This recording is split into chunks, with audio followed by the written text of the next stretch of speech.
14 years old, barely 95 pounds, and put on trial, facing the harshest sentence possible. Just because I was the last one seen walking with two little white girls. No evidence, no real lawyer, no one to stand up for me. His little sister said they were out tending the cows that day, but no one believed her. The whole town stayed silent. No one spoke the name George for decades. 83 days from arrest to execution. This is the story America once wanted to forget.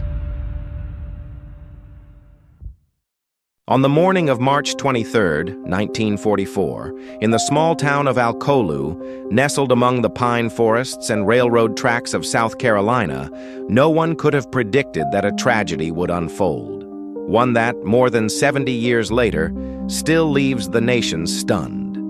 Two young white girls, Betty June Binnicker and Mary Emma Thames, left home on their bicycles to pick wildflowers. It was a quiet day, with soft sunlight cutting through the trees, and everyone expected them to return before dinner. But they never did. The next day, their bodies were discovered in a shallow ditch, not far from the railroad line. There were no witnesses, no cries for help, no clear trail of evidence. And yet, within hours of the discovery, local law enforcement named a suspect, George Stinney Jr., a 14-year-old black boy who lived with his family on the poorer side of town, just across the tracks. George was arrested and interrogated alone, without a parent, without a lawyer, without a recording, and without a written statement. Less than 3 months later, he was convicted and sentenced to death, becoming the youngest person executed in the United States in the 20th century. But this isn't just a story about a rushed verdict. This is a story about a town divided by race, a justice system that failed to protect the vulnerable, and a case filled with unanswered questions. Why was there no physical evidence? Why was the only alibi witness ignored? And was George really guilty, or simply cast as the villain in a narrative that was never his to begin with? For over 7 decades, the name George Stinney vanished from public memory. The town fell silent, the files disappeared. But when the case was reopened in 2014 and George was posthumously exonerated, the questions came flooding back, this time deeper and more haunting than ever.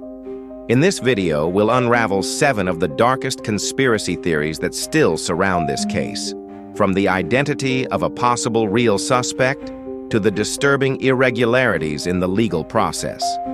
Because this isn't just a mistake from the past, it's a warning about how fragile justice becomes when truth is no longer its foundation.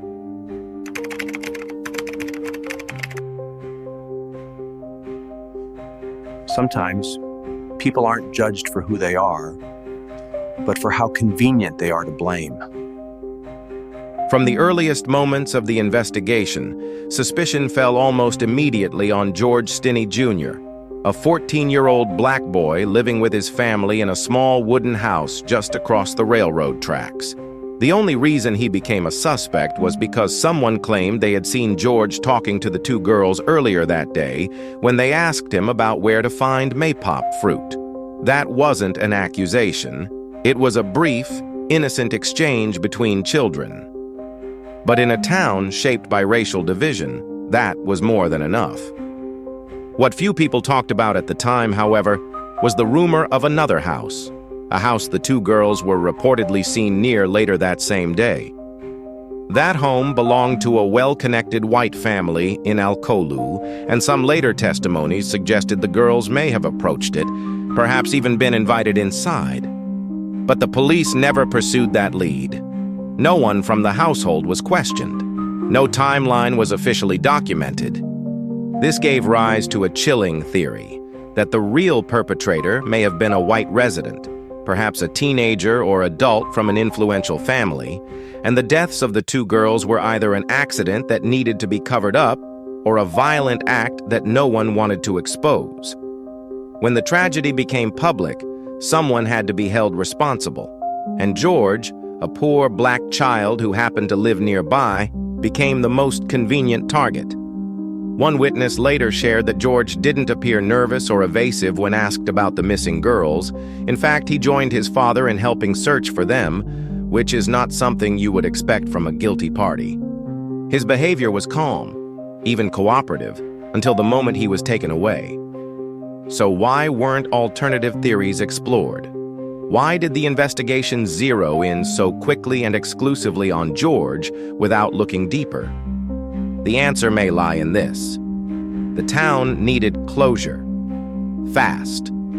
Authorities may have felt pressure to reassure the community, to avoid scandal, or to protect certain reputations. And in that equation, George wasn't treated like a child. He was treated like a solution. If this theory is true, if George was made to take the fall for someone else, then the next question is far more unsettling. Who orchestrated that cover-up? And how did they convince an entire legal system to look the other way?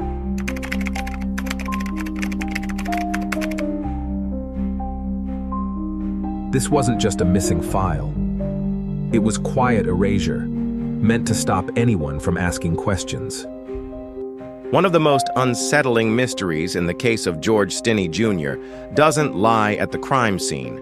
It doesn't come from a witness statement or a sudden revelation. It lies in the very place where truth is supposed to be preserved, the official archives of South Carolina's justice system. When the case was re-examined in 2014, attorneys working to clear George's name requested access to the original files. But what they found, or rather, what they didn't find, was shocking.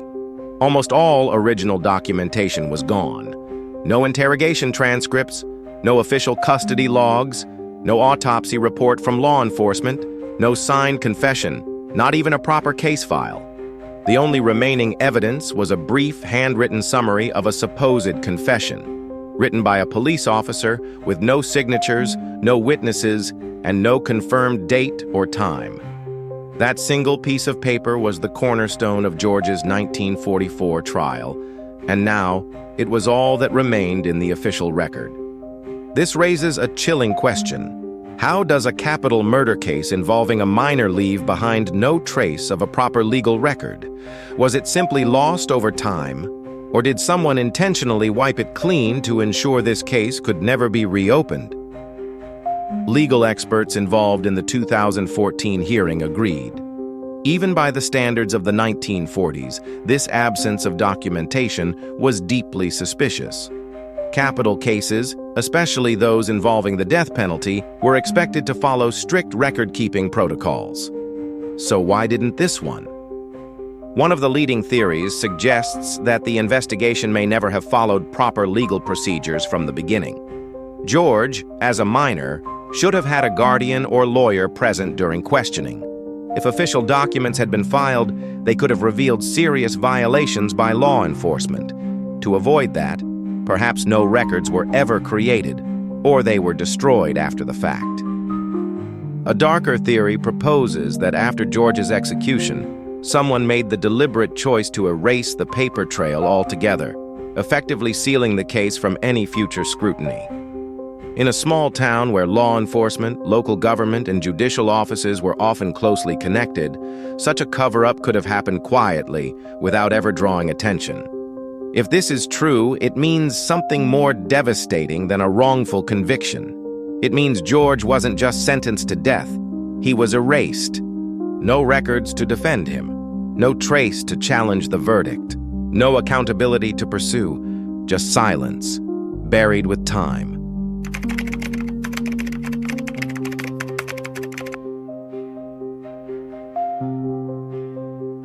Sometimes silence isn't fear, it's protection. Of power, legacy, flee, and unspoken guilt. A death sentence. A 14-year-old child convicted without physical evidence, without proper legal defense, without a single appeal. And after that, 70 years of silence. In any society, a case this shocking, especially one involving the deaths of 2 children and the execution of another, would typically leave a lasting mark. But in Alcolu, South Carolina, after the day George Stinney Jr. was put to death, the entire town fell into a strange, enduring silence. There were no protests. No one came forward. No follow-up investigations. No journalists returning to ask questions. And certainly no public acknowledgement of wrongdoing from anyone involved. George's name quietly disappeared from the town's collective memory. Years later, as the case resurfaced in documentaries and legal reviews, reporters returned to Alcolu to speak with longtime residents, those who had lived through 1944. They knocked on doors, spoke gently, asked careful questions. And overwhelmingly, the response was the same: uncertainty, discomfort, or a simple, "I don't remember." Which raises a difficult question. Can an entire community truly forget something so traumatic? Or was this a deliberate act of silence, an effort to bury a shameful history, or to protect something larger than themselves? Some historians describe it as defensive silence, a common behavior in Southern communities during the Jim Crow era. In places where racial divisions were rigid and systemic, people often remained quiet, not because they didn't know, but because they were afraid. Afraid of retaliation, afraid of being labeled as disloyal, afraid of stirring a storm they couldn't control, and perhaps most of all, afraid of challenging the deeply intertwined relationships between local government, police, and powerful families. But there is a darker theory, one that's more unsettling. The silence wasn't fear, it was complicity. In a small town where everyone knew each other, if the case truly was a cover-up, if someone with influence had something to hide, then many may have known the truth and chose to remain silent to preserve order, status, or the town's reputation. George, in that version of the story, was simply the name chosen to hold it all together. One former resident of Alcolu said in an interview in 2010, "No one dared speak, not because they didn't know, but because they knew exactly what happened." Back then, saying too much, even a single sentence, could cost you your job, your safety, or your family's future. So, people learned to stay silent. And over time, that silence became tradition. Even when the court vacated George's conviction in 2014, no official in the town took responsibility. No officer was investigated. No judge or lawyer faced consequences. No one, aside from George's family, ever publicly said the words that mattered most: "We were wrong."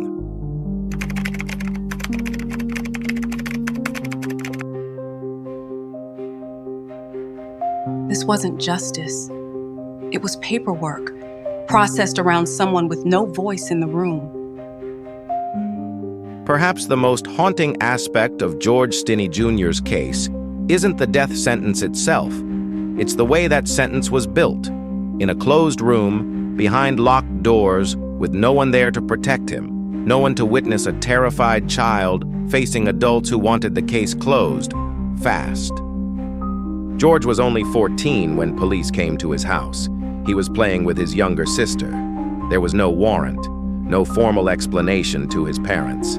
And just minutes later, he was handcuffed and taken away, vanishing from his family, his community, and no one was told where he had gone. For hours, George was interrogated alone. No guardian, no attorney, no recording, no signed statement.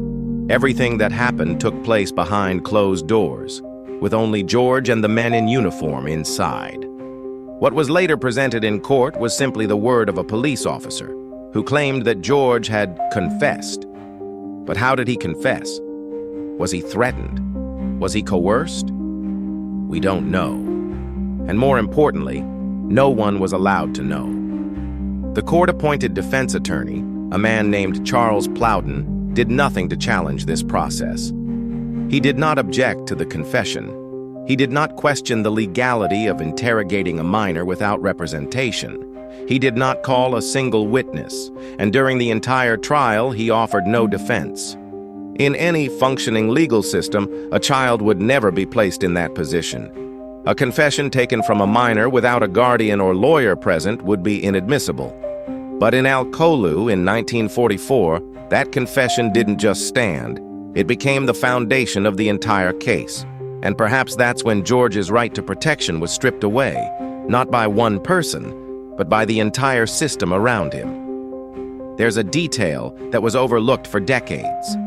George's younger sister, Amy, was his only alibi witness. She later testified that George was with me that entire afternoon. We were out tending to the cows, far from where it happened. But Amy's voice was never heard in court. She wasn't called, she wasn't questioned, and her account was never entered into the record. Why? Possibly because her truth didn't fit the narrative that had already been decided. If George had an alibi, everything would unravel. And for those in power, that wasn't an option. The trial was held. The confession was accepted. No objections were raised. It all moved forward quietly, almost administratively. Except the person they sentenced was a child who never fully understood what was happening.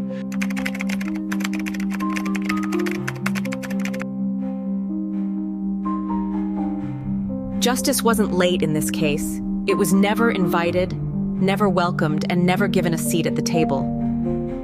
George Stinney Jr. was sentenced to death on April 24, 1944. A 14-year-old boy with no real legal defense, no witnesses to support him, and no physical evidence tying him to the crime. Only a confession that was neither recorded nor signed. The trial lasted less than 3 hours. The jury deliberated for less than 10 minutes. And yet the most disturbing detail was still to come. No one filed an appeal. No objections were raised, no motion for a new trial, no formal request for review from George's court-appointed attorney or anyone else. For the entire 83 days between his arrest and his execution, George was completely alone within the legal system. The question is, why didn't anyone appeal? Did no one see the obvious flaws in the case? Or was there a deeper fear at play, one that silenced even those who might have cared? The answer lies in the historical reality of the time. In 1944, South Carolina was still under the grip of Jim Crow laws, a legal framework that upheld racial segregation and suppressed the rights of Black Americans. In small towns like Alcolu, Black families didn't have equal access to legal support.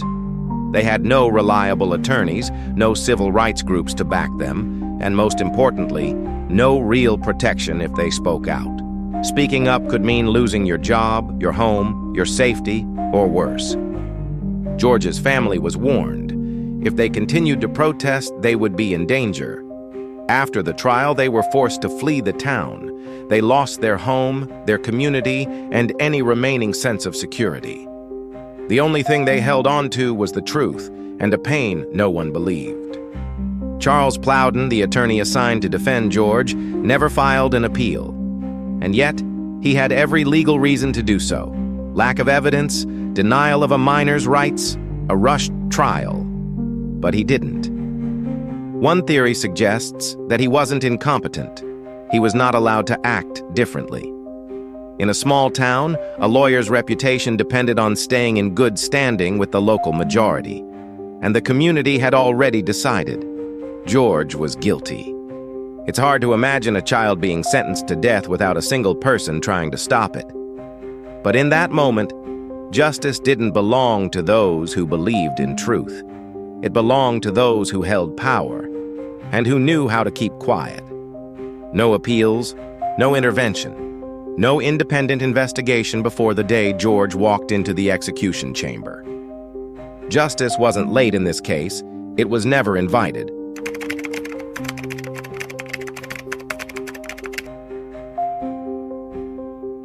Truth didn't take the stand that day. George didn't either, and that silence was all it took to convict him. Some cases are decided by hard evidence, some by eyewitnesses. But the case against George Stinney Jr. seemed to require only one thing to sentence him to death: his skin color. The most unsettling part of this trial is not that George was convicted, but that he was convicted with no real evidence at all. There was no blood on his clothing, no murder weapon bearing his fingerprints or DNA, no witnesses placing him at the scene at the time of the crime.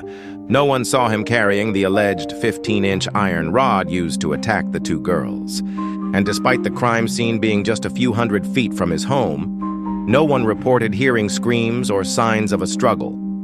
The crime, brutal as it was, appeared out of nowhere. And then a story appeared, crafted by those in power, told by those in uniform, and accepted without question by the court. The girls had been struck in the head repeatedly with a heavy object, so violently that the doctor described their skulls as crushed. Years later, forensic experts would argue that a 14-year-old child, weighing just under 95 pounds, likely couldn't have inflicted those injuries without help, or at all. Even the supposed murder weapon, the 15-inch iron rod police claimed George had hidden, was never presented in court. There were no photographs, no forensic tests, no chain of custody. It was never officially recorded as evidence, just referenced in a handwritten police note. So how did the jury reach a guilty verdict? Because there was one thing, and one thing only, a so-called confession, handwritten by a police officer, not signed by George, not recorded, no witnesses, no legal representative present. A statement that may have never existed outside of ink and paper. One theory stands out. The outcome was already decided. George wasn't truly being tried. He had simply been chosen to take the fall. In a system where racial bias had become law, evidence wasn't needed. Assumptions were enough. To the all-white jury, George wasn't an innocent child.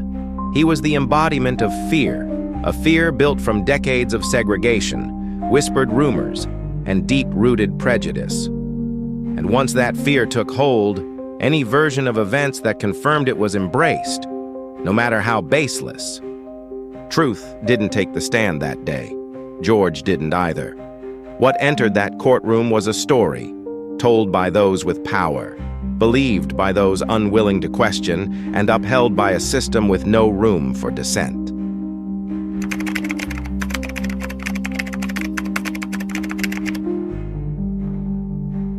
They tried to bury the story, but truth has a way of returning, even after 70 years of silence.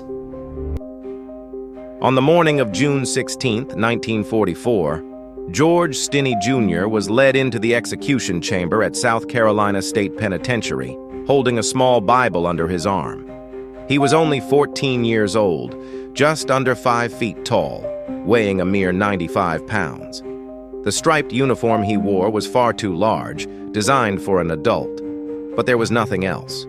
No electric chair had ever been built for someone his size, because no one imagined they would ever use it on a child. The narrow hallway to the chamber was dimly lit, casting long shadows against the cold concrete walls. Inside the room, silence hung heavy. A handful of officials, a prison doctor, and a chaplain stood by, witnessing what they believed was justice being served. But what followed was something else entirely. George was too small for the chair. Staff had to stack books beneath him so that the restraints could fit. Even then, the leather straps meant to secure his limbs were loose. A large mask, designed to cover the face of an adult, was placed over his head.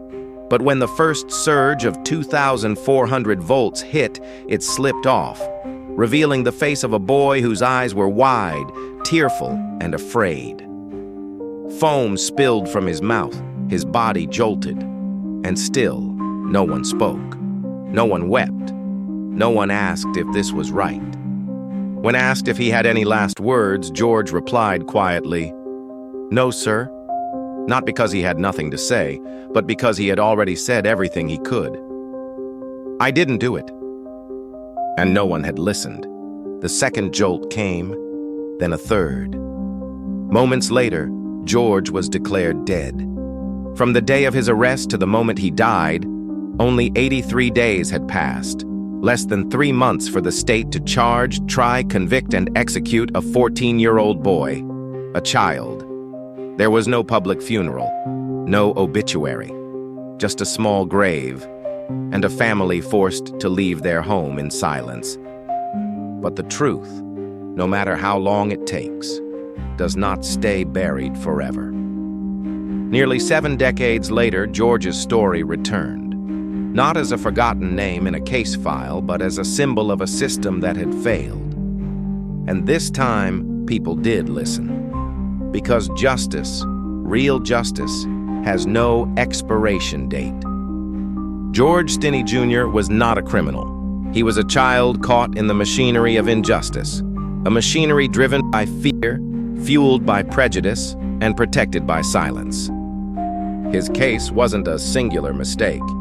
It was the product of a system that had normalized wrongdoing under the cover of legality, maintained it with indifference, and buried it beneath decades of collective forgetfulness. For nearly 70 years, George's name was reduced to a footnote in American history, as if what happened to him had been unfortunate, but finished. But some wounds don't heal when they're ignored. They fester, until someone dares to look again. In 2014, the state of South Carolina vacated George's conviction, not because new forensic evidence had surfaced, but because the entire process had been fatally flawed from the beginning. No proper legal defense, no cross-examination of witnesses, no physical evidence, no transcripts, no fair trial, and a jury chosen not for impartiality, but for how easily it would believe what it was told. When Judge Carmen Mullen overturned the ruling, she didn't call it a mistake. She called it what it was, a violation of justice so grave that time alone could never correct it. But what time could not fix, truth finally could. To some, the ruling was symbolic. To George's family, it was something more. It was a release they had waited their entire lives for. A brother, a son, a human being, finally recognized as innocent. But we must not stop here, because George's story is not an isolated tragedy. It is one of hundreds, perhaps thousands, of stories where the justice system failed those it was meant to protect, where power was unchecked, where voices were ignored, where assumptions replaced facts. George was silenced, but his story must never be.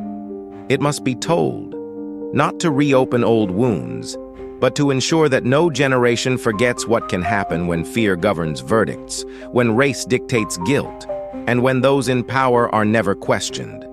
Justice, real justice, must not depend on skin color, geography, or age. It must be built on fairness, on courage, on the willingness to confront uncomfortable truths, and above all, on the determination to never let it happen again. George Stinney Jr. is no longer just a name in an execution log. He is a symbol of how far a country once strayed from justice, and of how far it must continue to go to make things right. We cannot bring George back, but we can and must carry his name forward as a vow that no child will ever be forgotten like this again.